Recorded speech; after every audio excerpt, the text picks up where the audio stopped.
The bright hand of a girl from a street advertisement burst into the starry space after greeting the audience. She presented her innovative product to them. The device for immersion in the virtual world. Real Play, briefly called reapple, promised to change the existing reality forever. Are they still content with boring multiplayer online role-playing games on their phones? Or primitive computer simulators that lack a sense of reality and don't even hint at authentic sensations? How much longer will they torment themselves with long-distance relationships where video calls are the only form of communication? But the solution to all their problems is already in reapple, where they will find everything from dizzying games to real communication. A voice from the screen addressed to all passersby on the street enticed them to try a new product and feel like the main character in a fantasy world. Do viewers want to visit a magical universe where absolutely any unimaginable miracle is possible? Real Play or ReAPL embodies virtual reality in which everything feels as vivid as in real life. How do they like this enchanting virtual world of reapple? Do they want to see Red Pink Rose? An image of a beautiful smiling girl appeared on the screen. She winked at passersby, sending air hearts to everyone and inviting them to meet her in the virtual world of reapple. This colorful advertisement played continuously on the huge screens on the facade of the corner building that housed the shopping center. A schoolboy named Chang Hyun-soo walked indifferently past them as he made his way to school past the Samsung Digital Plaza Service Center. He was an ordinary Korean teenager who had recently transferred to high school. He was thinking about how much the world had changed 2 years ago, since the moment virtual reality ReAPL appeared. Now, it was a generation in which all people, regardless of gender and age, played it even while sitting at a table in a cafe. If you think about it, he was probably not as ordinary a person as he might seem at first glance. This becomes clear when you consider his relationship to ReAPL, which had become an incredibly popular game during this period. At the school where high school student Chang Hyun-soo studied, the atmosphere was exactly the same as everywhere else. During breaks, everyone hung out in ReAPL, heatedly discussing which option was better to choose. They talked to their friends on the phone, approving something and expressing their emotions with laughter emoticons. For example, a student asked her friend if she had seen the ad on the forums because everyone was talking about Red Pink Rose, and she called the heroine in question a beauty. One classmate assured that yesterday in the fighting game, coercion rose to gold, while another believed that everyone was choosing the hell, where the third had reached the 20th level. However, the second boasted that he had reached the 38th level and that his neighbor was a noob compared to him. The latter was very surprised because he saw that even YouTubers couldn't reach such a high level, but he expected his friend Kim Dong-hyun to stand out. Announcing that no one had yet reached a higher level, the leader asked if his interlocutors recognized him as number one, and they agreed with him. Turning his gaze to the door, the satisfied winner immediately noticed Chang Hyun-soo entering the room.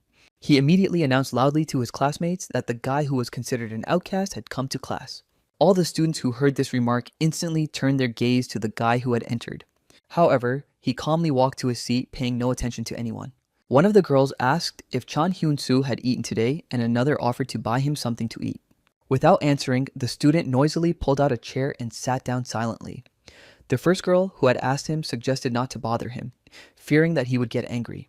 The second agreed, assuring her that he looked so angry when they talked about reapple that it was scary to say a word, and as usual, it ruined the whole atmosphere in the classroom.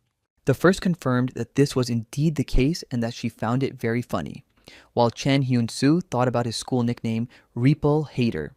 The reason for the offensive nickname was his hatred for this game, which he was the only one who didn't play. His thoughts were interrupted by the question of whether he had eaten breakfast today. Coming up close, his classmate asked quietly, and the guy answered affirmatively, thinking that there were not only low-class people here. Then the well-wisher winked and suggested leaving the classroom to talk without prying eyes. They walked silently down the long school corridor and then climbed the stairs to the roof. There, the classmate gave Chang Hyun-soo a pie, calling his friend a strange and incomprehensible guy. He asked if the guy really didn't feel uncomfortable, and Chan Hyun-soo replied briefly that it didn't bother him much. Dong-hyun didn't understand why it was so necessary to hate reapple so strongly and demonstratively. After all, being friends with classmates is one of the components of school life, and he offered to lend his profile if his classmate didn't have any money. Although Chang Hyun-soo flatly refused, Dong-hyun insisted, assuring him that he was too lazy to bother with it, but found the atmosphere around his friend very unpleasant. And since they had already started talking about it, maybe it was worth trusting him just this once and simply trying to play. However, the reapple hater had no intention of changing his mind, stating that he had already made up his mind at the beginning of high school. He turned away abruptly and walked from the roof into the classroom, making it clear that the conversation between them was over. After class, Chang Hyun-soo came home and Thinking about his life, didn't even notice when the paper cup from his eaten noodles fell to the floor. Glancing at the empty plastic bags, he realized that he was grateful to Dong Hyun for his concern. But he considered it pointless because his friend did not know the real reason why he hated repeal. Sitting at his computer, he went online and opened YouTube, which was completely filled with channels about this virtual reality. The news reported the release of another expansion for it, even more improved, and there were even signs of a new update. Even the forums were filled with topics about repo, with new posts appearing all the time. At the top was an article titled, "Memories of Repo, the collapse of PCs and arcade games are fading away." It was published 3 days ago and had garnered 108,000 views since then. Still, all these facts did not change Chang Hyun-soo's opinion, and he continued to hate this reality. Wondering why the teenager felt this way, he looked at the computer console. Was it because he had no money and had to eat only instant noodles? Although his guess was not the correct answer to the question, it was more hot than cold. And he remembered that period in the past when he had to give up and stop dreaming about the future. On the show, the host introduced him as the star of the evening and an esportsman aiming to take first place in the world. As a teenage genius who climbed to second place in the rankings and an athlete who could boast the best instant responses. The showman asked a rhetorical question. Would the guy finally be able to take the throne of supremacy, introducing him to the audience under the nickname One Frame? His parents differed from other adults in that they praised him for his success in games and supported their son who dreamed of doing this. They became the driving force that made Chang Hyun-soo persevere despite the difficulties. But a few years later, his life turned into hell due to an accident in which both his parents tragically died. At the funeral, the boy looked at their photos in mourning frames and shed bitter tears.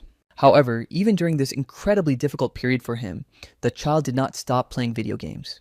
He did this not only because he really enjoyed the process of playing, it seemed to him that his parents were always nearby, just as they had been in the happy times before. Although perhaps the child simply wanted to forget about the difficulties he had to overcome on his own. It is not known whether this was the case or not, but he spent a lot of time at the console, controlling characters with a joystick and buttons. And at some point, he suddenly realized that games had become his real life. His passion led Chang Hyun-soo to participate in the finals of the World Computer Game Championship, where his opponent was a bespectacled man older than him. During the game, the commentator called the block by the contender for the title of champion, who went by the nickname Play, amazing. According to the showman, his opponent, One Frame, was noticeably confused by such actions. Celebrating his victory, the bespectacled player smirked maliciously, saying that his opponent was not a genius at all and that this was obvious to him. Without hesitation, he sent his character into attack, but the young participant did not want to end the match so ingloriously. Seeing the swing of the hero fighting his woman, he ordered himself to pull himself together and concentrate on the current moment of the battle. His left hand moved the joystick, while the fingers of his right hand focused and quickly pressed the buttons. The commentator announced that One Frame had reacted to the attack, dodging the blow and counter-attacking with incredible skill. At the last moment, the participant avoided defeat and won, completely turning the situation in his favor. Let's congratulate the winner, who finally came out on top. He defeated the player Play, who unofficially held first place, and in the end, a Korean schoolboy became the champion in the official international tournament. He had a total of 32 wins and 2 losses, counting the results of the qualifying tournament. This genius, who rushed like a bright comet, took the throne with his nickname One Frame. Seeing their idol on the podium, the audience enthusiastically raised homemade posters. People greeted the winning esportsman with cheers and waves. After receiving his well-deserved glory, Chang Hyun-soo left the game hall clutching his award. Having achieved recognition from the entire gaming community, the teenager was truly happy. In the lobby, his teammates congratulated the champion, proud that he had taken first place in the world. At that moment, it seemed to him that the future would only bring positive things and that new victories awaited him. But soon, the guys were notified that the team was being disbanded and that their contracts were being terminated unilaterally. The captain lamented that there was nothing they could do about it because the team sponsoring the competition had changed its business direction. Maofi, Master of Fight, also stopped development of the next installment, shifting its focus to repeal and developing a new game called Coercion. Not understanding what was going on, Chang Hyun-soo was outraged, but one of the guys thought that maybe it was for the best since the popularity of console games was already fading. The second participant announced that he had received an offer to become a pro gamer at Repeal and had already signed a contract with them. It hurt the champion to hear this. Were even they leaving, and would the team they had achieved so much together disappear? Turning to Hyun-soo, the gamers asked what he would do personally, because as the winner, he would probably be welcome everywhere. Deeply saddened, he frowned and asked if that was all they were capable of. But his teammate told him to face the truth and realize that their employers only pay lip service. So it's good that they won't be working with these stupid jerks anymore. But Chan Hyun-soo suddenly felt so much pain that he fell to his knees and the guys jumped up to him, worried about his health. It seemed to him that he could no longer endure the trials that had fallen to his lot, but someone's voice calling his name brought the guy to his senses. Responding, the student saw Dong-hyun asking why he was still sitting in the classroom when the lessons were over and everyone had long since left. He was genuinely concerned that his classmate might be in pain. Realizing that he had dozed off, Chan Hyun-soo remembered that he had had that stupid dream again, which had given him a headache. Thinking that his friend looked unwell, Dong-hyun decided to walk him home, but he refused his help. Despite his objections, his friend insisted that he had business with him, so they would go together and quickly left the classroom. Then Chan Hyun-soo hurried after him, wondering what such urgent business it could be. Accidentally bumping into a stranger walking towards him, he apologized on the go and without stopping, strode on. The stranger turned and looked back in bewilderment at the rude and inattentive schoolboy. His companions asked if he was okay and who the jerk who bumped into him was. But the stranger was depressed even without the incident and hung his head gloomily, unhappy that the boy had bumped into him. Chang Hyun-soo led his friend to the small 3-story house where he lived. Upon entering the apartment, his classmates immediately took off their shoes at the door, leaving only their socks on. Reproaching his friend for the mess, Dong-hyun recommended that he clean up, but he snapped back, demanding that he mind his own business. Turning away, he began to change, taking off his school uniform and pulling his tie down sharply. After taking it off, he asked his friend what business he had that required him to come to his home. Smiling, Dong-hyun happily announced that he had prepared a gift for his classmate. He really wanted him to think seriously about it again and consider his offer. With these words, he reached into his briefcase and rummaged around in it a little, as if looking for something. Then, in front of the astonished teenager, he pulled out some strange contraption. After pausing for a moment, he winked and declared that this was the very same Reaple. Surprised, Chang Hyun-soo silently stared at the small object, but for some reason, he was not at all pleased with the gift. Lowering his head, he closed his eyes and said discontentedly that he had already told them not to bring him any nonsense. But Dong-hyun revealed his secret, saying that he was the legendary One Frame, a 14-year-old schoolboy who took first place in the fighting game Maofi. A genius who, in addition to this, became the winner in every other fighting game, which no one else in history had ever achieved. The press wrote that after a while, the champion retired and covered all traces of himself. This coincided with the moment when the creators stopped developing the existing game, and this new game was later released on the Reaple platform. And Dong-hyun believed that it was nothing else but coercion that made his friend so withdrawn. Hearing the name, Chang Hyun-soo realized that this was the new game the captain had talked about on the day they announced the dissolution of their team. However, he said with conviction that he did not become like this because of some computer game. Agreeing, his friend said that he could not name the exact reason, but not knowing his friend's past, he could only make such assumptions. Nevertheless, nothing would change if he only avoided reality and hid from it. Therefore, he suggested that his friend try playing just once without fear. Handing him the virtual reality device, he asked him to show him how it worked, and Chan Hyun-soo reluctantly agreed. After putting the helmet on his head, he attempted to connect to Reaple. The connection was successful, and he saw himself floating in outer space. A greeting sounded for the new player with the nickname user 981,715. Moving his hand, he thought that the street advertisement was telling the truth. The sensations really were like in reality. The teenager saw and felt his virtual hands just like real ones. To get used to the new world, he closed his eyes, trying to analyze the situation, and immediately felt joy spreading through him. Not understanding the reason for it, the boy opened his eyes and clenched his left hand, which he had previously used to control the joystick, into a fist. To understand what actions he could perform with it, he turned his palm toward himself and slowly unclenched his fingers. Immediately, a screen appeared in front of him with menu items. Instructions about the game, terms of use, re-APL, exit the game, and start training. The screen moved closer and an invitation to start studying the beginner's guide sounded.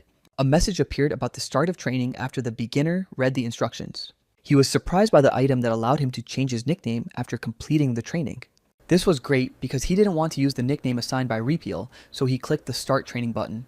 Stripes appeared at the top of the screen from which squares began to break away. Apparently, Chan Hyun-soo himself was a small black figure. Then he felt himself standing in some kind of stance on these light gray stripes. Someone's voice voiced the greeting that lit up for the new player in the game, Compulsion, and announced the start of training. Then he warned about the formation of an avatar that was generated randomly and could also be changed after training. The outfit was unusual. Black pants and a t-shirt complemented by a hooded cape resembling a bat with an uneven bottom edge. One eye had a glowing pupil, while the other seemed to be completely smeared with opaque soot. A mannequin appeared in front of him, which he was instructed to attack using basic techniques according to the instructions. It was said that during training, all users had the same physical abilities. To the right of the guy was a screen with a description of the combat tactics, and the robot had glowing balls at the joints between the abdomen and chest and between the arms and torso. And Chang Hyun-soo began by practicing straight punches to the body with his hands, which were protected by special pads. Then he began to use his legs to master attacking techniques. After a powerful blow, the mannequin fell apart, and immediately a message appeared saying that the training was complete. The novice stopped and watched as the pieces scattered and fell to the floor. A message appeared about moving on to the final stage of training when the fight with a real opponent begins. He had not yet recovered from the previous fight and was rummaging through his feelings, trying to understand whether it was possible to experience fun from such a game. However, a sign lit up indicating the end of the opponent selection process. Then the invisible teacher introduced Chan Hyun-soo to the next guest. Appearing in the space, the stranger broke into a broad smile, saying that he had been waiting for this moment for so long. And he welcomes to the training hall a noob. Not a newbie, with the nickname user 981,715. Smiling, he clarified, just in case, whether the guy was a second account of a pro. Surprised, the newbie asked again and then said that this was his only account. He asked about the chat that appeared behind his opponent's back, and looking back, the latter smiled indulgently. He explained that it was a regular game broadcast, similar to those on YouTube. Then Chang Hyun-soo laughed briefly and relaxing said that now he understood. However, the opponent was puzzled as to why the guy was wearing such unusual clothes and asked again if he was really a newbie. Not understanding what was strange about his outfit, the teenager confirmed that this was his first time trying to play Reaple. In the accompanying chat, messages began flying about the start of the spectacle and how long the noob would be able to last, and the opponent suggested starting. Throwing his right fist forward, he said top, but Chang Hyun-soo instinctively dodged to the side. Then the coach tried to kick him, saying he was aiming for the middle, but the student managed to block the attack and then jump back sharply. Angered, he immediately took a fighting stance, defending himself with his arms bent at the elbows. However, leaning on his knee, the opponent shouted and swung his leg low to knock the novice off his feet, but he quickly jumped up. And as he landed, the coach took the pose of an angry bear aiming to grab the nimble boy. He succeeded and clung tightly to the collar of user 981,715's cape. With a shout, he lunged with his right foot and jerked the boy into the air above his head, intending to throw him against the wall. Realizing what was happening, Chang Hyun-soo became alarmed, understanding that his opponent was too good at fighting and that such a situation had not been shown in training. If he did nothing, he would definitely crash into him now, and it would probably be very painful. However, he was not helpless because the technique here was the same as in the fighting game Manhwa, so he was able to block the attacking combination. The physical settings that the advertisers had been touting were built into his body and himself. Then the novice grabbed his opponent by the wrists, and the opponent continued his swing and threw him forward. Pushing off with his hands, Chang Hyun-soo crouched and somersaulted in the air. And before the astonished eyes of his opponent, he successfully landed on his feet without reaching the wall. Noticing the newcomer's fairly good reaction, he was somewhat confused. Could this kid really block everything? Chan Hyun-soo bent his arms at the elbows and moved his fingers in surprise, confirming in practice that the logic of the movements was similar to Manhwa. The opponent said that it seemed to him that the guy was used to games of this type, and he replied that he had played a little before. Then the big guy wondered if he should name this video on YouTube as a lesson from a pro pretending to be a noob. In that case, he also needed to take this game more seriously. After praising the guy for his interesting play, he asked if he would be willing to compete with his opponent playing at full strength. Inspired by the praise, Chang Hyun-soo did not immediately take the words of the more experienced specialist seriously, but the latter already warned of a new attack with a shout and rushed forward without hesitation. User 981,715 thought that the big guy was talking nonsense if he considered this headlong rush to be the only complication. He didn't remember how it all ended because he woke up when the ripple attached to his head beeped. Then the high school student opened his eyes and saw that he was in his room and it was already night. He was lying on the floor fully clothed, covered with a blanket and with a pillow under his head. The virtual reality device was beeping, and the guy realized that it had run out of power, which meant he needed to connect it to a power source. Taking the ripple off his head, Chan Hyun-soo wondered if he had had fun. He didn't remember everything very well, but it seemed like he had fought too recklessly. He read on the internet that his opponent was a third-ranked player named Frieder, who was doing something bad with an additional account. Aiming to crush novice players, he broadcasted his victories, but this time he lost to a dubious newcomer. Seeing the commotion in the chat, the girl realized that the broadcast of that battle had shaken the entire Repale community, generating a huge number of responses in a short period of time. After that video, users became interested in the newcomer, the so-called user 981,715. Because of this incident, Chang Hyun-soo, who showed his remarkable talent, will one day write a new story in the world of Repale. When the high school student came to school the next day, Dong-hyun called him out again and they talked on the roof. Admiring Repale, his friend convinced the newcomer that it was really cool. When asked if it was true, he explained that his opponent was the famous high-ranking player number 3 in Coercion. But a mysterious newcomer in a black demonic robe appeared and won a swift victory over this celebrity. And how unusual this new player looks with his fiery eyes, with his arrogant smile and tousled strands of hair sticking out from under his hood. He became a fantastic topic of discussion for everyone, and Chang Hyun-soo wondered if his friend was talking about him. And is everyone really discussing this? Dong-hyun confirmed that this was no joke. People rushed to find out who was hiding behind this nickname, and Chang Hyun-soo thought it was probably a good thing that his face was hidden by his hood. He said aloud that now he understood why he was receiving so many messages in the game. They were asking if he wanted to become a pro in some kind of fama or something like that, offering him to join it, and so on. This remark caused concern for Dong-hyun, and he advised him to be careful, saying it was just so his friend would be aware.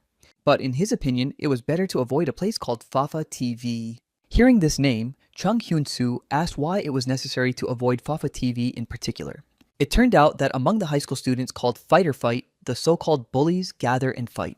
At the same time, sharing their ranks with each other through a streaming platform, they arrange matches among participants with the help of fight managers or sponsors. Upon reaching a certain rank, you can receive a large cash reward from the platform on an illegal gaming server. Seeing Hyun-soo's eyes light up at the mention of money, his friend advised him not to be tempted by money alone. Because it's very dangerous there, it's better not to even think about it. And the newcomer Repale said he understood, expressing his desire to return home soon, and his friend agreed with him. Engrossed in conversation, the classmates did not notice that a girl was watching them closely. After learning who user 981,715 was, she thought that his image in reality was very different from his image in the game. Overhearing the conversation between the two friends, she managed to find out the name of this mysterious noob, Repale, who had blown up the chat rooms yesterday. It was a normal school day, and gradually all the classmates came to class. Since Chang Hyun-soo was on duty, he had to clean up the trash in the classroom. After class, he hurriedly said goodbye to his friend, saying that he was rushing to his part-time job, and his friend said that they would see each other later. Leaving school, the guy thought about how he had been struggling to make ends meet lately and that one part-time job was not enough to cover all his expenses.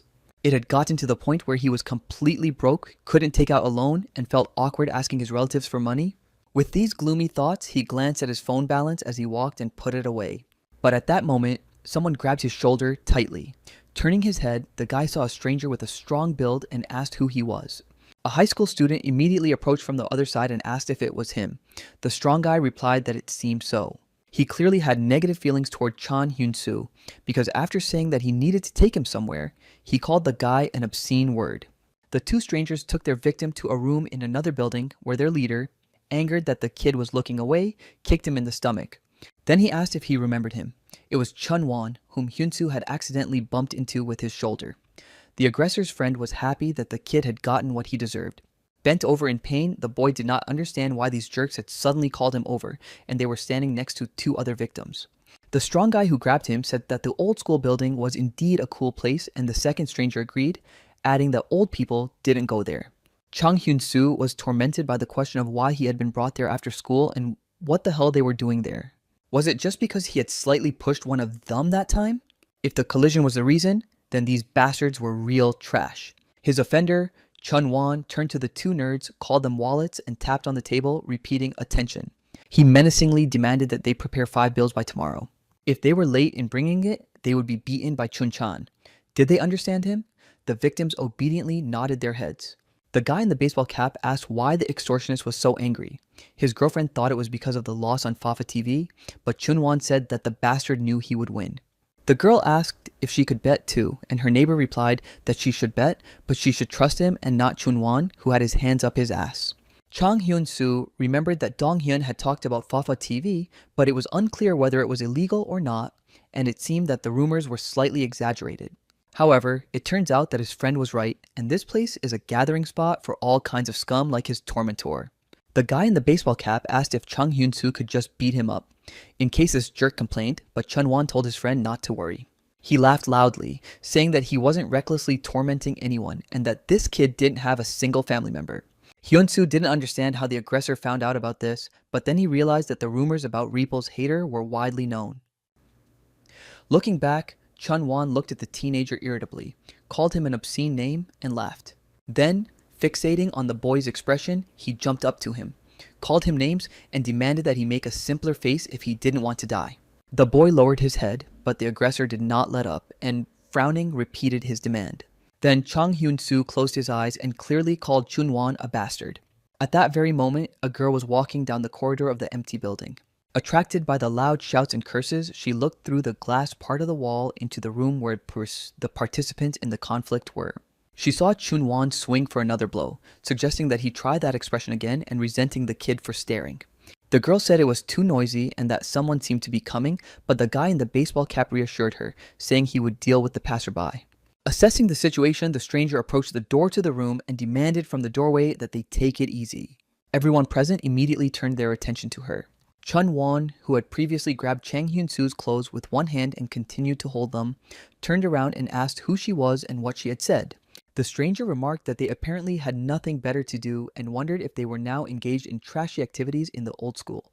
Jumping up to her, the guy in the baseball cap stepped on the toe of her sneakers and cursed, asking if she really didn't understand the situation. She should call the old men instead of standing there or wanting to play with them instead of the beaten boy. But the stranger looked him defiantly in the eye and advised him to remove his foot if he wanted to live. But he grinned and said he was afraid, so he didn't want to do that. Amazed by her behavior, Chun-won was confused by the girl's greenish hair and tried to remember where he might have seen her before. Could she be the high-ranking player from Fafa TV, the so-called Iron? After his guess dawned on him, the leader of the gang let Chang Hyun-soo go and rushed towards his accomplice, shouting at him to wait. But Hae-jae didn't listen and, stumbling upon the fist of his confident opponent, collapsed to the floor, his baseball cap flying off his head. Frowning, Chun-won froze. The girl from the gang fearfully clasped her hands to her face, and Chang Hyun-soo opened his eyes wide, not understanding what had happened. The attacker fell at her feet, asking why she was so angry, and the fighter relaxed her fist and called him a weak bastard. Coughing, Hae-jae grabbed his bruised mouth with his palm and continued to lie down. Iron stood silently, slowly massaging her bruised arm. Then she turned toward the door, but for some reason did not leave, turning her head toward Chun-won. It was as if they were competing to see who would look away first and blink, but it turned out that the danger did not come from him. Another accomplice was outraged that the guest had hit a man and even said something, and the leader tried in vain to stop him. And she, asking if her interlocutor was deaf, again called the fallen man a weak bastard. Byung-yong flew into a rage and rushed at her with his fists, calling her obscene names. Watching her, Chang Hyun-soo decided that if she was creating such a situation herself, she was probably deliberately provoking the enemy. As the strong man approached, Irin turned sharply on her foot, deflecting her body from the line of attack, and the guy flew forward by inertia and almost fell. The beaten boy guessed that the warrior would most likely provoke another attack. And he was right. The girl first deflected the blow to the left, then to the right, provoking her opponent to swing his fist even harder to finally reach her with his hand. And then Byung-yong, burning with rage, swung his fist, intending to deliver the decisive blow. The girl stood motionless, keeping her hands in her pockets, and he thought that now his fist would definitely hit its target. However, this move was also provoked, and Irin was waiting for him. At that moment, she quickly raised her leg and kicked her opponent right in the face. Since everything was planned, of course, a counterattack was delivered. The situation immediately changed, and it all reminded Chang Hyun-soo of a game. At the decisive moment, the fighter instantly pulled her hands out of her pockets and began to use them for balance. Having dealt with the second opponent, she waited for the third to join the fight, but he behaved completely differently, and Irin asked what he was doing.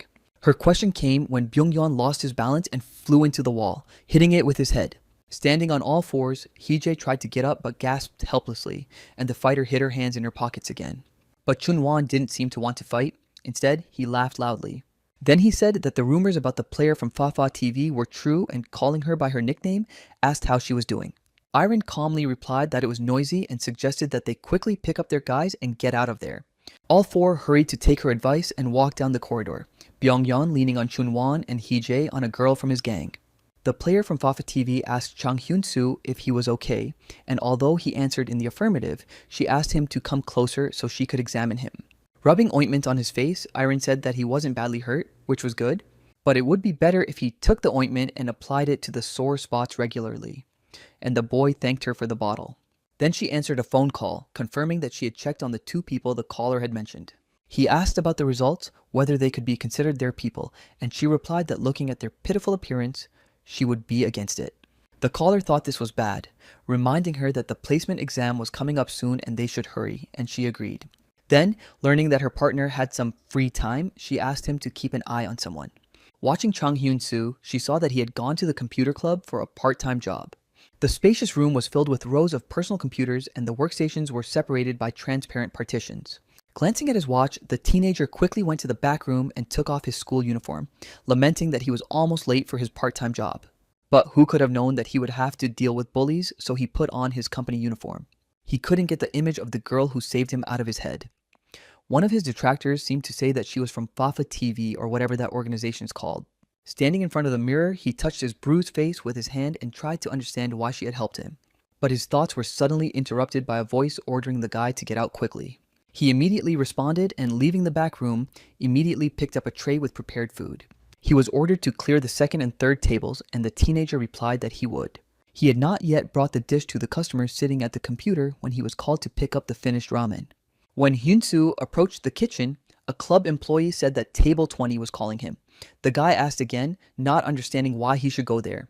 The girl replied discontentedly that he couldn't make ramen like that and that there were complaints and ordered him to hurry up before the boss found out. The boy rushed to workstation number 20 and, approaching it, apologized and asked if he had been called. A young man wearing a baseball cap pulled down over his eyes was sitting there, but he did not answer the question. Hyun-soo apologized again and patiently asked if he had been called. But the visitor remained silent, so the boy asked directly if he really didn't like the ramen. However, the young man didn't even move, so Hyun-soo politely asked if that was the case. Then the young man turned around and said that the ramen was very, very delicious, and when the boy looked surprised, he said that he just wanted to compliment him. The discouraged boy went back, not understanding what had happened and what kind of strange person he had been talking to. The employee who had sent him asked how the conversation with the visitor had ended, and the boy hesitated at first. Then he reported that the customer had really liked the ramen, and the customer, looking Hyun-soo up and down, banged his fist on the table in annoyance. He grabbed his head in despair, considering it a complete failure. After all, he had come to see the candidate because Irin had asked him to, but how could such a young boy be hired by Fafa TV? But while the visitor was waiting for Ha-Yun-soo, he searched for him on the internet and saw that the boy had participated in a gaming tournament. He learned that the Korean fighting esportsman with the nickname One Frame had 8 victories in the Korean league of the fighting game Fight of Masters. His victory in the First World Championship League and 2 defeats are lost in the multitude of his victories, but after the sports club was liquidated, he disappeared without a trace. Thus, the kid's dossier is truly impressive, but he himself is rather unremarkable. He has a personality far removed from fighting, and moreover, he apparently does not engage in sports. What is so special about this esportsman? He swore obscenely, pushed his chair back, bumped into his neighbor, and decided to let things be. Meanwhile, Chang Hyun-soo was already quite busy, noting how much work there was to do because there were still those who played on the computer and not in repeal. 2 more people entered the club. Hee-jae asked why they were playing computer games instead of repeal, but Byung-yeon said that sometimes it was interesting anyway. Passing by Hyun-soo, he noticed the customers entering out of the corner of his eye and automatically said, "Welcome." But when they saw a familiar face, they instantly recognized him and paused. Without giving the boy time to react, Byung-yeon grabbed him by the collar and pulled him toward him. He said maliciously that now they had met, it seemed they had something to talk about. Looking fearfully at the big guy, Chang Hyun-soo didn't understand why these bullies were here. The visitor from Table 20 was already heading for the exit, not knowing what to do with Irin's protege, whom he wanted to at least offer a test. But seeing that he was not at all combative, he changed his mind and now wondered what to do. Taking out the form with the boy's photo, he again assessed his open and good-natured face. And then he threw the paper behind his back, deciding to simply write that this candidate had failed. But suddenly he noticed how one of the guys dragged Chang Hyun-soo to the exit, and a club employee demanded that they let her colleague go, threatening to call the police. But that didn't stop the big guy, and his friend laughed at the indignant girl, suggesting she mind her own business. The examiner was confused, trying to understand what was happening. Could it be that his ward had been grabbed by hooligans? Besides, these were the same teenagers that Irin had called unfit, and now the second one was holding back the girl who had rushed after her colleague. The observer was delighted with this unexpected turn of events. These guys would be suitable opponents for his test, so it would probably be fun, and he began to secretly watch the commotion. Pulling Chan Hyun-soo into the courtyard, Byung-young threw him against the wall and, after he screamed, cursed the guy with obscene language. The big guy blamed him for the fact that because of him, they were both beaten up by this Irene or whatever her name was. So let the worthless boy prepare to go to the other world today, but Hee-jae asked him to wait. He decided to play the good guy, calling himself and Hyun-soo victims because it was Chun-won who beat him, not them. And they would put in a good word for him with Chun-won, and with these words, the bully approached Hyun-soo closely, convincing him that for this, he would have to give them 40% of his salary every day as a bribe. Byun-young liked this arrangement and agreed with his friend, calling him smart. Hearing this, the inspector was convinced that these two candidates were indeed trash and that it was good that Irin did not take them. But Chung Hyun-soo considered the bribe to be nonsense because he had only accidentally bumped into Chun-won once, so why should he now have to put up with such treatment? Besides, once he started giving money to these scoundrels, they would soon demand even more. He declared that he would not give them anything. Hee-jae was astonished and asked if the boy really wasn't going to obey them. He wanted to punch the disobedient boy right in the nose, but Chang Hyun-soo managed to turn his head and the fist hit his cheek. The aggressor was overcome with rage and stared indignantly at his opponent, wondering why the boy was not responding, as if deliberately ignoring him. The boy's heart was pounding with fear, but covering his face with his palm, he confidently said that he had no intention of giving them any money. Wanting to psychologically intimidate the teenager, Hee-jae asked again threateningly, sincerely hoping to scare the young man and force him to obey. Summoning his courage, Chang Hyun-soo removed his hand from his face and, frowning, repeated louder that he had already said he did not want to give them anything. Then, with one blow, Hee-jae knocked the stubborn boy to the ground and began kicking him. With his back against the wall, the boy curled up into a ball. Protecting his chest and stomach with his legs and arms, the aggressor called him names between blows and forced him to answer whether the victim wanted to give him money. The hiding observer frowned, not understanding why the teenager, who had answered so confidently, had ultimately backed down so pitifully. If he didn't intervene, would something worse happen? Still, he decided to watch for now. Backing away, Hee-jae caught his breath and smiled. Could this worm really dare to behave so disrespectfully? Hyun-soo sighed heavily, sat down near the wall with his back against it, and remained silent, his head bowed dejectedly. This behavior annoyed the extortionist, and grabbing the boy by the hair, he lifted his face, wondering if he understood the seriousness of the situation. However, contrary to the bully's expectations, Hyun-soo again stubbornly refused to pay, causing a new fit of rage in the blackmailer, who roughly pushed the boy away with his foot. He then said he would give him 5 minutes to think about it, after which he demonstratively walked away. When the allotted time had elapsed, the extortionist said that the beaten boy's life would become more difficult if he clung to such pennies, and Byung-yeon confirmed this statement. He even laughed mockingly, commenting on the helplessness of the hero, who not only couldn't fight, but was also sitting there protesting. These sarcastic remarks only strengthened Hyun-soo's resolve as he clenched his fist, because for him it wasn't small change, and he sank into deep thought. The bullies threatened that his life would become even more difficult, but did they really think that after the death of his parents, his life could get any worse? He decided it was better not to let them intimidate him with such threats and began to get to his feet. Stunned by the insolent schoolboy's behavior, the two street bullies watched him intently, looking at each other in confusion. The inspector dialed the police and began to call for help before the conflict took a more dangerous turn. But the placement exam was coming up soon, so what should he do? Maybe he could look for participants somewhere else. Suddenly, the silence was broken by Byung-won's loud and prolonged laughter as he enjoyed the behavior of his future prey. As it turned out, the reason for his amusement was the child's unexpected decision to stand up, tense himself, and prepare to fight.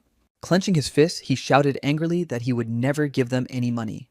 In response, Hee-jae grinned, took off his jacket, and cursed Hyun-soo, asking if he really thought he was a good guy, unlike Chun-won, even though he knew how to be angry.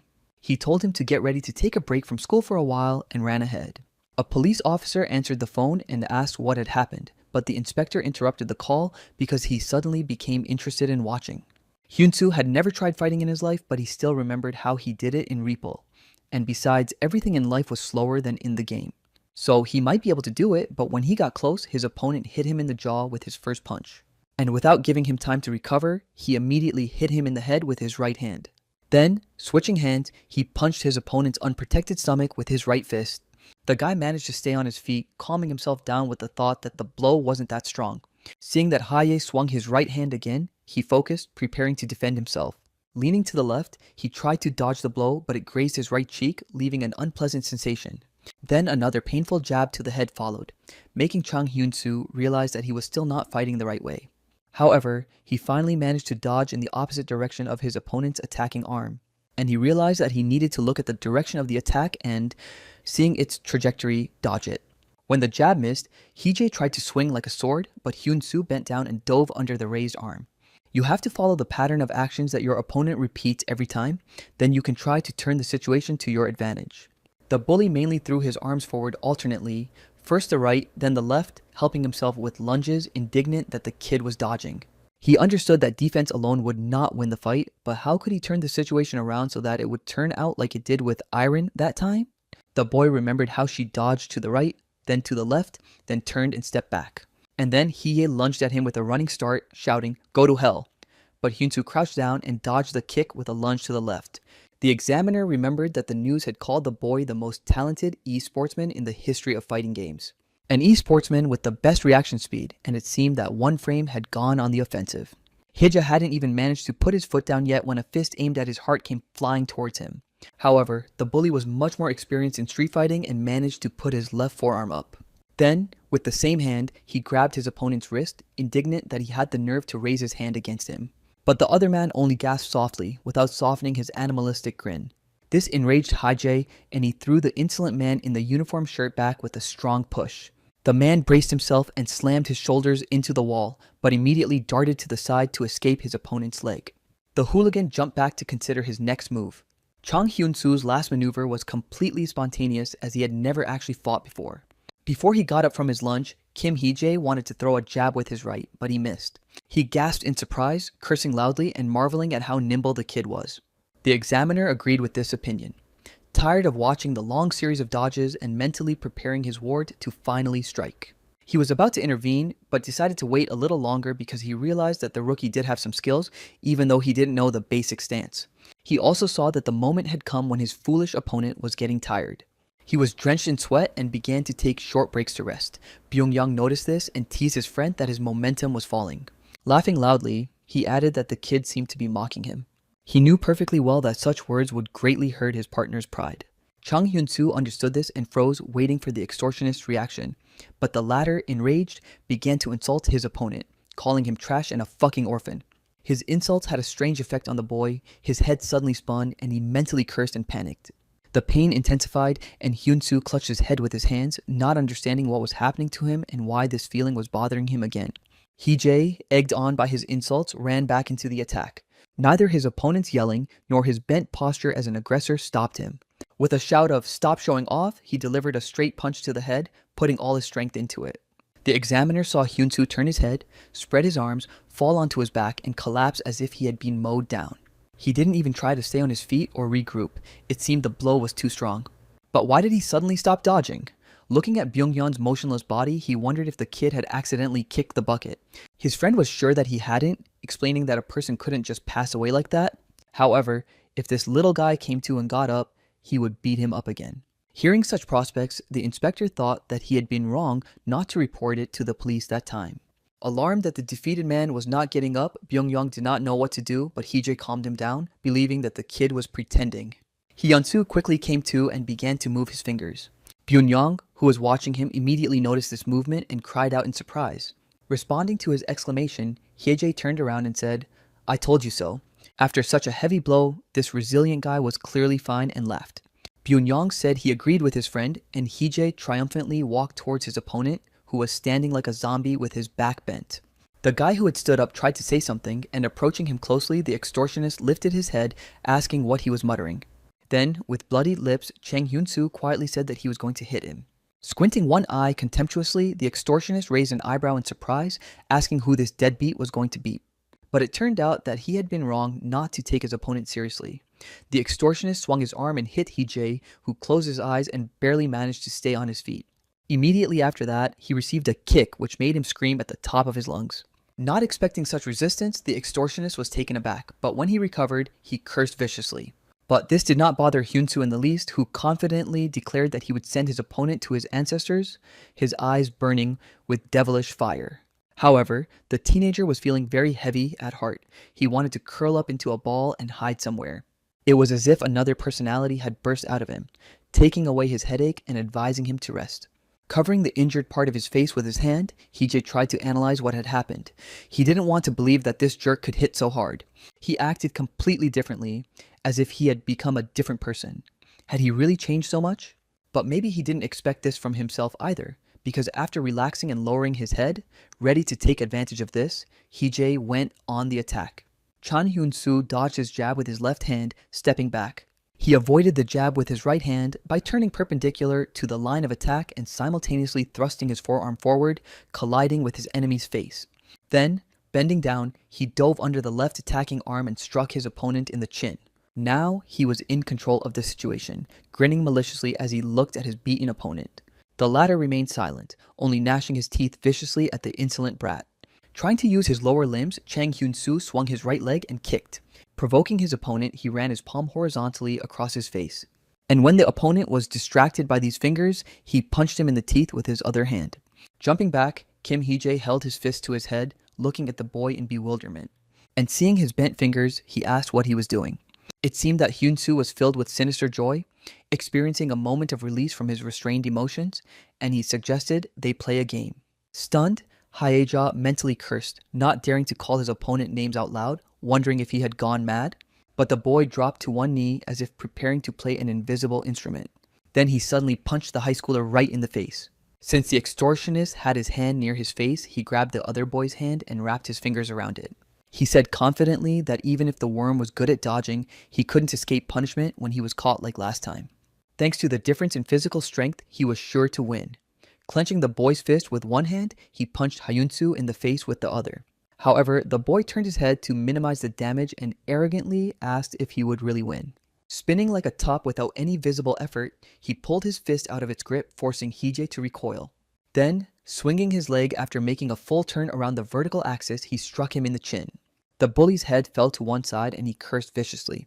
His eyes began to dance, and then, for some reason, there were 3 opponents. His legs suddenly weakened and buckled, and he fell to his knees, not understanding why this had happened. Seeing him fall, the observer asked himself the same question. Had his protege hit a vulnerable spot and knocked out his opponent? He knew that the advantage in a fight is usually determined by weight class, which means that a novice like Hyun-soo has a limit regardless of how he fights. This was one of the reasons why the bully did not suffer much damage during the first sudden attack. But even though the kid was a novice, he hit his opponent in the lower part of the chin, aiming precisely for that spot. Concerned that his partner was sitting in the same position, Byung-young asked if he was okay and what was wrong with him. He did not answer, and the bully, calling Hyun-soo a bastard, began to threaten him. It was unclear how this fight would have ended. But suddenly, the siren of a patrol car wailed, and the voice of a club employee was heard explaining to the police officer that her colleague had been brought here. Then Byung-young picked up his friend and dragged him away, saying that the cops had arrived and it was time to get out of there. The inspector thought that this was the first time he had seen such an exceptional case, which was probably why Irin had told him to keep an eye on this newcomer. He didn't want to believe it, but it seemed that the guy who seemed harmless at first glance had become a completely different person during the fight. Hearing the siren, he did not try to detain his enemies, but simply stood with his head bowed. However, after they left, he began to lean to one side and suddenly fainted. The inspector was not surprised by this because the guy had been beaten so badly that it would have been abnormal if he had continued to stand. Coming out of his hiding place, the observer approached Chan Hyun-soo to take another look at him before giving his assessment. At first, this guy seemed like a complete zero to him, and even considering that they urgently needed participants, it did not occur to him to take a newbie. Someone like this, about whom there was practically no information. But in an emergency situation, he showed calm judgment. His unexpected attacks were both accurate and logical. He confirmed the quick reaction of the esportsman under the nickname One Frame. It was obvious that he was looking at a diamond in the rough with great value and high potential. Although there was something about him that bothered the observer, if you want to get a good gem, you have to be aware of the risks. After thinking it over, the examiner made a decision and said that Chang Hyun-soo had passed the selection.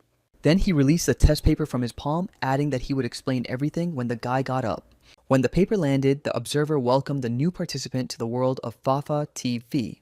Thus, a new page in the life of this schoolboy was opened, and the ruthless coach began by bringing his physical fitness up to an acceptable level. The training process began with the coach's command to start doing push-ups. Then came the command to start doing sit-ups, bending down to his bent legs. Then the high school student had to run 50 meters. After that, they approached the horizontal bar and had to do pull-ups. When the coach said good and stopped the new recruit, he was panting heavily. He stood bent over, resting, apparently deciding that it was all over for today. But the coach said that he still had to run 3 kilometers, and Hyun-soo was surprised that it wasn't over yet. The coach, his glasses glinting, said that when they were done with this, they would have to go somewhere and ordered him to run. While running, the boy cursed under his breath, thinking about how he had ended up in this situation and wondering if he had rushed his decision. After yesterday's fight with Hee-jae, it turned out that he wasn't seriously injured, but because of her, Hyun-soo was absent from work and was fired from his part-time job. He had a lot of problems that needed to be solved immediately, and in a depressed mood, he left his employer. But on the way home, he met a visitor who had been at table number 20 in the computer club.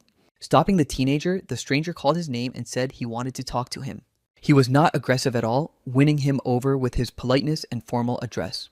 It was this man who had approached him after the fight, and Hyun-soo frankly admitted that he had heard rumors about Fafa TV but had not dared to share them. Then the stranger suggested that the boy did not seem to have reliable information. He explained everything in such an accessible way as if he had expected this question in advance. He did not talk about Fafa TV itself, but about a game called Coliseum, considering it a gathering of hooligans fighting to take over each district. But then an unpleasant situation arose when, due to the chaotic ranking system, areas of lawlessness formed.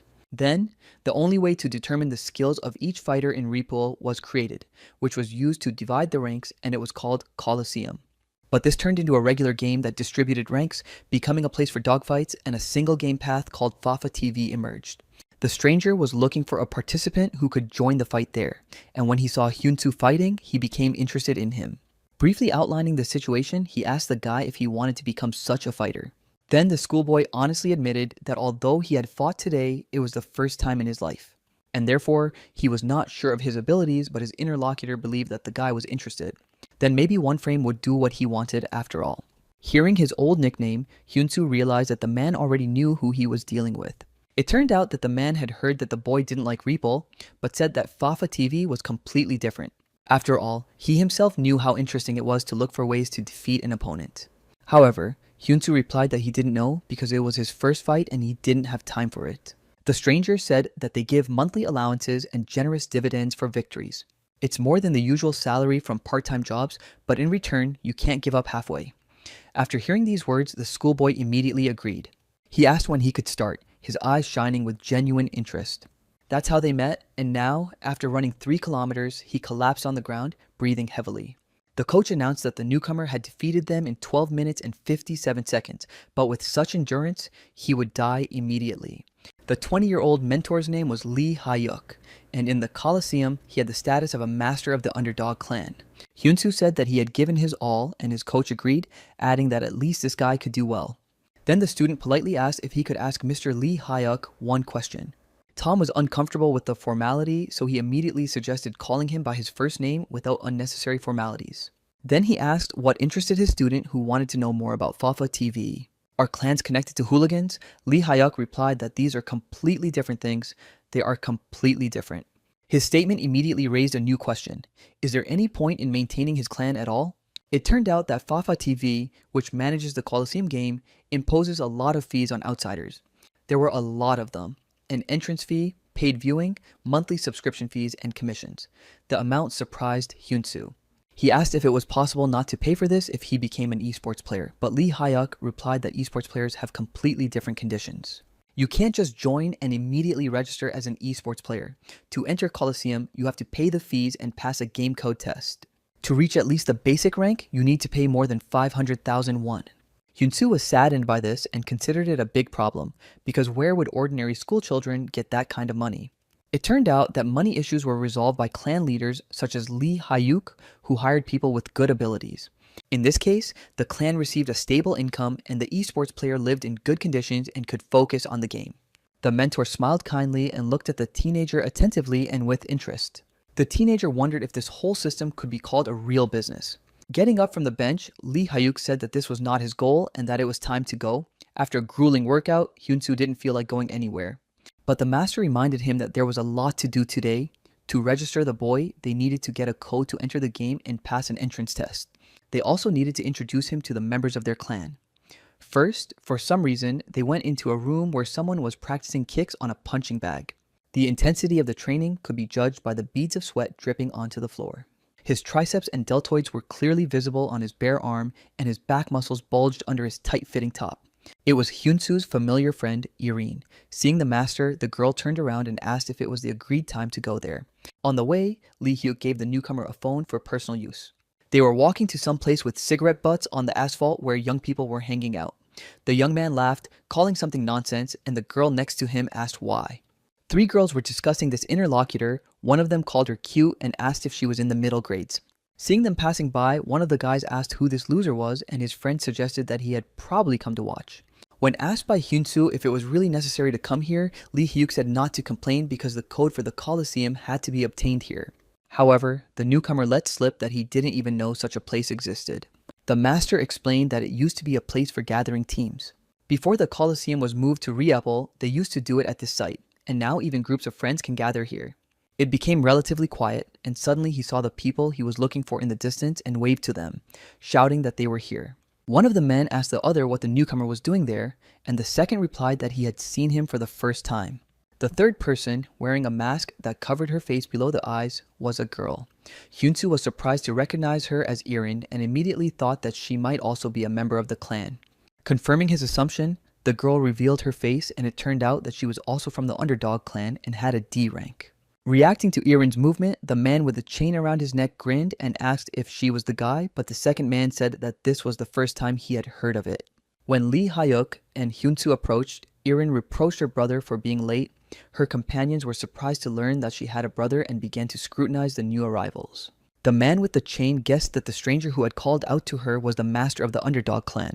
His friend asked Hyun-soo if the guy was in the clan, and he replied that he had recently joined, causing the questioner to feign surprise. The third stranger said that this was their pack, and everyone looked at him. And he, waiting for everyone's attention, suddenly burst out laughing. Then the man with the chain winked at Lee Hyuk and said aloud that this is what happens when no one wants to join the team. He said that he was simply shocked that they wanted to hire such nobodies, that he also found it funny, and that it was nonsense.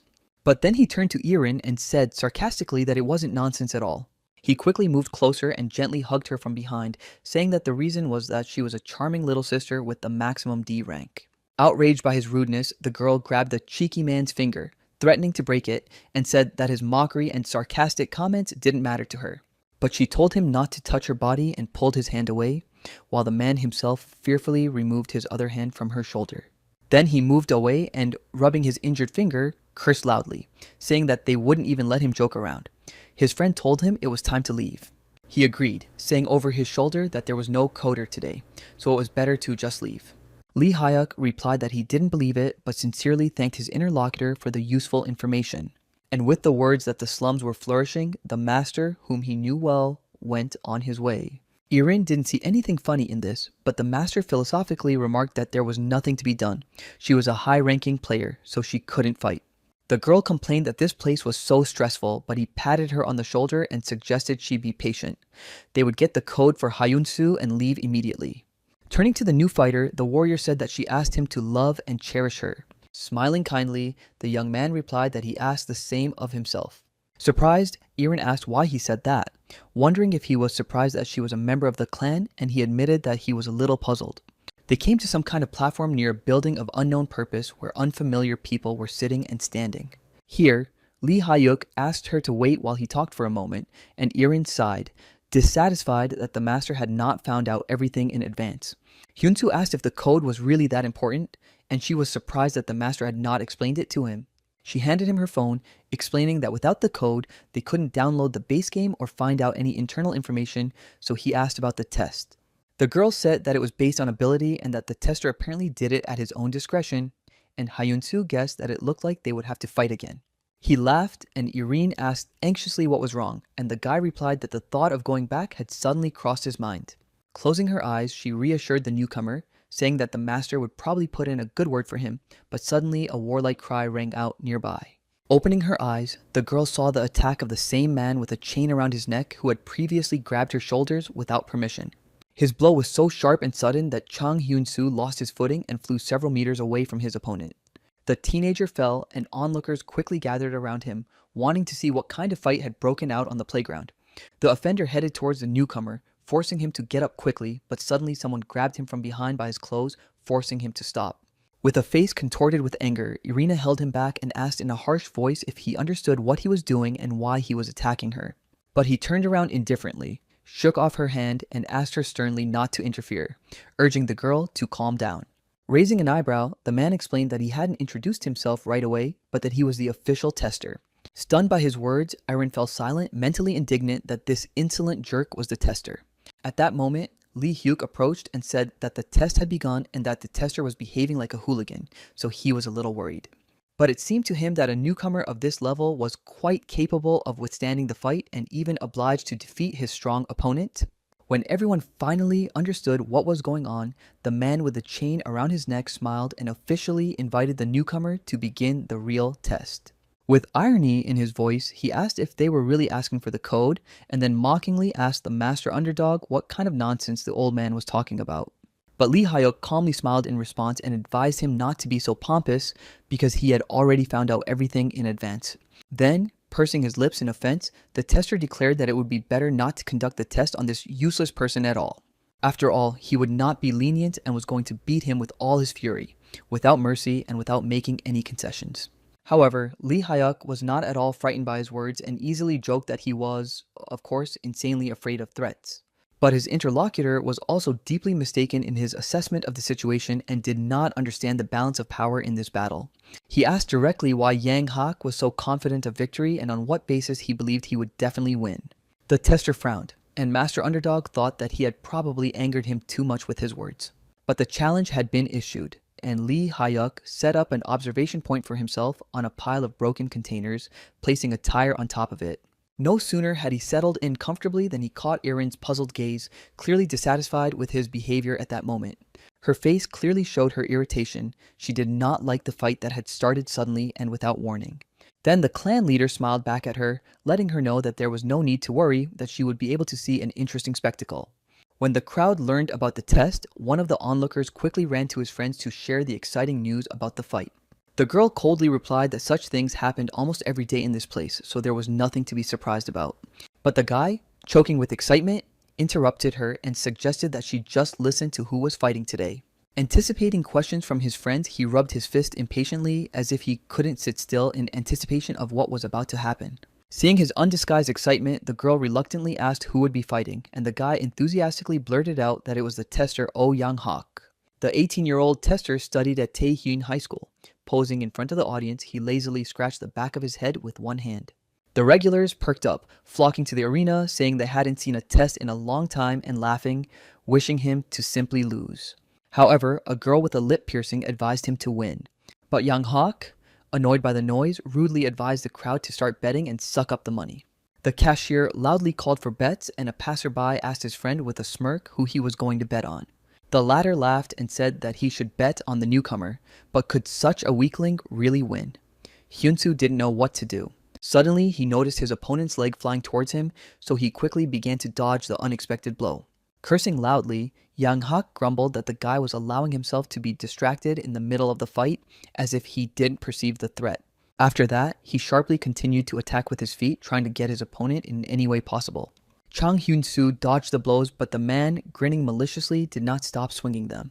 Despite the various techniques used against him, the novice managed to dodge, and the tester froze for a moment, pursing his lips. Iron was also surprised, wondering how the guy managed to remain unharmed for so long. The audience began to marvel as well, because no one expected this protracted duel to be so stubborn. Yang Hak tilted his head slightly and admitted that the dummy was dodging well, but he was already exhausted. Analyzing Hyun-soo's movements, Irin thought they were similar to those she had seen in Compulsion. He dodged with tremendous speed as soon as he saw a threat. But this tester was different from the usual local clumsy hooligans, and the girl realized that he definitely had something prepared in advance. Meanwhile, the spectators demanded that Yang Hak fight properly because they had bet money on him and wanted to see a fair fight. He nodded and said he understood, but at the same time he wondered aloud how cruel they were for the sake of betting. Noticing that the tester was starting to undress, they were convinced of his serious attitude, and he, remaining in his pants and t-shirt, said that they hadn't seen each other in a long time. Seeing him undressed, Hyunsu became alarmed, and the reason was not only his opponent's bulging muscles, his arms were disproportionately long, reaching almost to his knees, which looked particularly frightening. Staring calmly at the boy, Yang Hak asked mockingly if he had really been able to dodge so easily before. But what would he do now? He explained that his legs were not his strong point, but his arms were real weapons, and now he would show his strength. Loudly warning that he was coming again, he resolutely moved towards his opponent with the clear intention of attacking. Noticing the direction of the blow, Hyunsu, as before, tried to dodge, hoping to avoid a direct hit.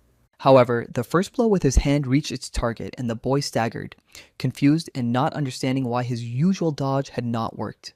His opponent grinned broadly, loudly commenting that he would not be able to dodge now. At the same time, he was already raising his arm for the next blow, from which Hyunsu only managed to turn his head slightly to the side. But as soon as he turned, he noticed that his opponent's heavy and dangerous fist was rushing towards his head again. Defending himself, the novice began to block the blows with his arms, while Yang Hak, smiling excitedly, beat him with enthusiasm, forcing him to retreat. Seeing that he was constantly backing away under the pressure of such an opponent, Irin became alarmed for the inexperienced member of her clan. Suddenly, Hyunsu accidentally touched the railing behind him with his hand and realized that he was standing on the edge of the roof. It turned out that his opponent knew this place in advance, had set a trap and deliberately drove him here, and now he was celebrating by warming up his hands. Declaring that the young man had nowhere to run, Yang Hak began to beat him fiercely with his heavy fists. Realizing that the main thing was to break out of this position, Hyunsu jumped to the side, but his opponent figured out the maneuver and blocked his path. Iron thought with annoyance that the newbie had ability, but his inexperience in real combat was too obvious. To take advantage of the narrow space and completely control the course of the fight, the tester drove him there. He deliberately narrowed the radius of possible movement, creating conditions that gave him overwhelming tactical superiority. Irin was at a loss as to how Hyunsu would get out of this trap, while the opponent, meanwhile, stopped to catch his breath with a malicious grin. Despite the pressure, the newcomer did not give up. He continued to cover his head with his hands, withstanding a barrage of merciless blows. Keeping his cool, he watched the tester closely, and suddenly a bright and fierce fire flashed in his eyes. The ensuing silence was suddenly broken by the loud slap of a blow, and someone in the crowd couldn't help but shout encouragement at the top of their lungs. The girl with pierced ears nervously clapped her hands and froze, her eyes widening with tension and unexpected fear. Irina, understanding the meaning of the sound she heard, waited tensely for the result, hoping for an important turning point. Seeing Yang Hak lean back and throw his head back sharply, she was convinced that it was a successful counterattack by her young colleague. But the opponent quickly recovered, raised his arm again, and swung with all his might, intending to regain the advantage immediately. Grinning broadly, he was sure that the boy would not be able to dodge, as his fist was already just centimeters from its target. But it flew past One Frame's left ear, who lunged forward at the last moment, causing him to miss. The kid used a technique based on reading his opponent's attack, predicting its trajectory in advance. Diving under Yang Hak's arm, he used his special counterattack move, putting all his strength into it and hitting the big guy right in the teeth. One spectator admired how the kid hit him, another laughed and noted that the big guy got what he deserved, and a third even filmed the moment on his phone. Drops of blood splattered on the ground and someone turned away, saying they couldn't watch, but there were also enthusiastic shouts of "Wow!" Irritated and offended, the tester rudely called Hyunsu out, demanding an explanation for what he had just done. But the guy calmly and silently looked him in the eyes, putting his fist in front of him. His silence angered Yang Hak, and cursing, he rushed forward, threatening to wipe the test subject off the face of the earth right then and there. Shouting, "Come on, one more time," he threw his left arm forward while preparing his right, and the guy dodged again with a turn. The provocative shout alerted Hyunsu, and noticing the bending arm, he did not dive under it, but thrust his right fist toward the attacker's head. When the man turned and attacked with his other hand, the newcomer sharply dodged and delivered a powerful counterpunch to the stomach. The crowd erupted in shouts, the spectators excitedly yelling and loudly commenting on the spectacle. Irin was amazed by the unexpected maneuvers of her clan member, who proved to be not as helpless as he might have seemed. Seeing his opponent turn sideways, Hyunsu anticipated what would happen next and quickly prepared himself. He saw that an attack with wide-ranging blows was coming and moved aside in time to avoid the collision. He understood that now Yang Hak was not cornering him but using long sweeping movements, relying on strength and sharp movements. And so it happened. He turned and tilted his body, throwing his arms forward, but Hyunsu managed to avoid the blows. Then, right at that moment, the perfect opportunity for a counterattack arose and he struck him right in the head. Cursing loudly, the tester swung his right leg, nearly knocking the guy off his feet.